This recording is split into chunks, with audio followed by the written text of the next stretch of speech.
Friends, તો હું છું હિના પટેલ. તમે છો મારી ચેનલમાં. અને આજની આપણી જે રેસીપી છે એ એકદમ હેલ્ધી છે, મતલબ મિક્સ વેજ મુઠિયા. એકદમ સુપર ટેસ્ટી આપણી આ રેસીપી બનવાની છે, તો વિડીયો અંત સુધી જોજો. ગમે તો શેર કરી દેજો. તો એના માટે આપણે બધા જ વેજીસ સાથે 4 પ્રકારના લોટ લઈશું અને સોડા વગર, ઈનો વગર આપણે આ મુઠિયા બનાવીશું. ખૂબ એવા ટેસ્ટફુલ આ મુઠિયા બનશે. તો એના માટે આટલા આપણે ઇન્ગ્રેડિયન્ટ્સ જોશે.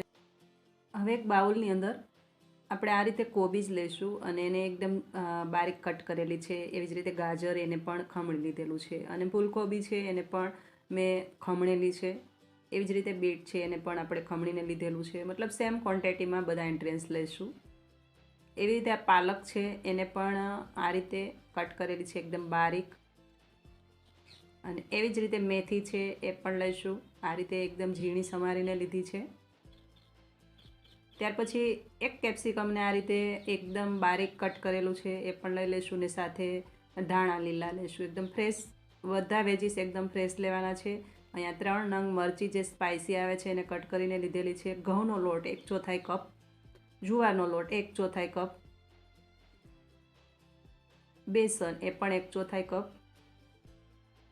અને બાજરીનો લોટ એ પણ 1/4 કપ. મતલબ હવે આને એકદમ ટેસ્ટી બનાવવા માટે આપણે મીઠું લઈશું સ્વાદ પ્રમાણે. અડધી ચમચી હળદર, અડધી ચમચી ગરમ મસાલો, કાશ્મીરી રેડ ચીલી પાવડર એ પણ અડધી ચમચી, થોડી એવી હિંગ પણ આપણે એડ કરી દઈશું. અને 1 ચમચી ખાંડ એડ કરીશું. 2 ચમચી સાથે સફેદ તલ પણ એડ કરી દઈશું. 1 ચમચી ધાણા જીરું, થોડો એવો લીંબુનો રસ એડ કરી દઈશું. બધું બરાબર મિક્સ કરી લઈશું. તો ખૂબ સારા વેજીસ સાથે 1 કપ લોટ લીધો છે. 1 કપ લોટની અંદર 4 ભાગ કર્યા છે. 4 ભાગમાં 4 પ્રકારના આપણે લોટ લીધા છે. બધું બરાબર મિક્સ કરી લઈશું. હવે પાણીની જો જરૂર પડે તો થોડું થોડું પાણી એડ કરીને એકદમ નરમ એવો આ લોટ આપણે બાંધી લઈશું. હવે જે આ બધા વેજીસ છે એકી સાથે બધા ભેગા કરીને એમાં થોડું મીઠું એડ કરીને મેં સાઈડ પર મૂક્યા હોત તો એમાંથી જ પાણી થોડું રિલીઝ થાત. તો આ ટાઈમ પર આપણે પાણીની જરૂર ના પડત.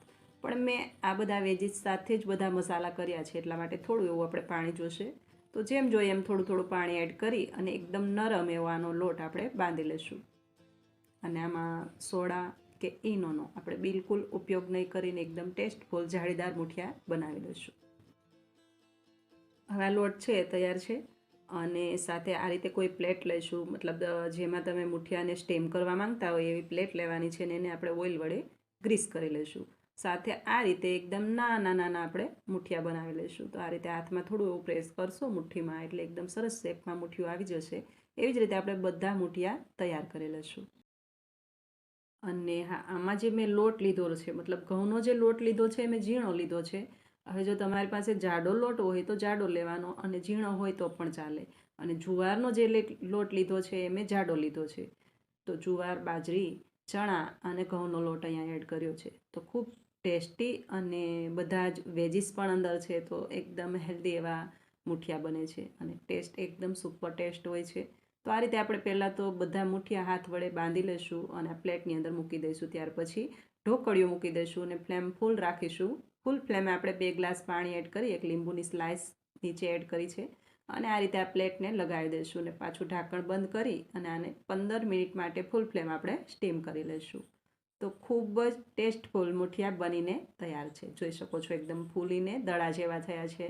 એકદમ નાના નાના મુઠિયા આપણે વાણ્યા હતા, તો બધા જ મુઠિયા ફૂલાઈ ગયા છે. સાથે આપણે ઈનો કે સોડાનો બિલકુલ ઉપયોગ કર્યો નથી, પણ હા, લીંબુ અને ખાંડ એડ કરી છે. તો એનાથી આ થોડું ફૂલાશે. તો એટલા માટે મુઠિયા એકદમ સુપર ટેસ્ટી અને પોચા રૂ જેવા બન્યા છે. હવે જે આ મુઠિયા છે ને એકદમ આપણે નાના નાના બનાવ્યા હતા, એટલે આને સ્ટીમ કરો ને તો માત્ર 15 મિનિટ જ કરજો. 15 મિનિટમાં આટલા સરસ એવા કૂક થઈ જશે. જોઈ શકો છો એકદમ સરસ પોચા રૂ જેવા અને એકદમ કૂક થઈ ગયેલા છે. તો ખૂબ જ ગરમ છે, તો પહેલાં તો આપણે એને સાઈડ પર રહેવા દઈશું અને એકદમ ઠંડા થવા દઈશું. ત્યાર પછી આપણે એને કટ કરી લઈશું. જુઓ એકદમ સરસ, તોડવાથી ફટાફટ તૂટી જાય, એકદમ પોચું રૂ જેવું ને અંદરથી એકદમ જાળીદાર છે. હજુ તો આપણે સોડા અને ઈનોનો ઉપયોગ નથી કર્યો, છતાં પણ આટલા જાળીદાર મુઠિયા બનીને તૈયાર છે. અને હા, ખાશો ને તો ખબર પડશે કે જે આપણે સિમ્પલ મુઠિયા બનાવીએ એના કરતાં ખૂબ ખૂબ એટલે ખૂબ સારા ટેસ્ટફુલ આ મુઠિયા બને છે. તો એકવાર ચોક્કસથી બનાવજો. અને હા ફ્રેન્ડ્સ, જો ગમે તો પ્લીઝ કોમેન્ટમાં જણાવજો કે તમને મારી રેસીપી કેવી લાગે છે. હવે પહેલાં આપણે આ જે મુઠિયા છે એને સાઈડ પર કાઢી લઈશું અને પછી આ રીતે આપણે એક એક કટ લગાવી દઈશું. મતલબ આપણે આ મુઠિયા છે એકદમ નાના જ વણ્યા છે, તો આ રીતે એક કટ લગાવશું તો એકદમ નાના નાના એક એક બાઇટ્સમાં આવી જાય એવા મુઠિયા બનીને તૈયાર થશે. અને હા ફ્રેન્ડ્સ, કુકિંગ વિડીયો જ્યારે શૂટ થતો હોય ત્યારે ઘણી વખત શૂટ થતું હોય ત્યારે ઓન ઓફ કેમેરો કરવો પડે છે. પણ આજે બન્યું એવું કે વઘાર કરવાનો જે વઘાર છે એ તમને અધૂરો જોવા મળશે, કારણ કે મારો ફોન હતો એ શૂટમાં પડેલો હતો અને એમાં એક કોલ આવ્યો અને જેથી કરીને મારું શૂટિંગ છે અધૂરું રહી ગયું.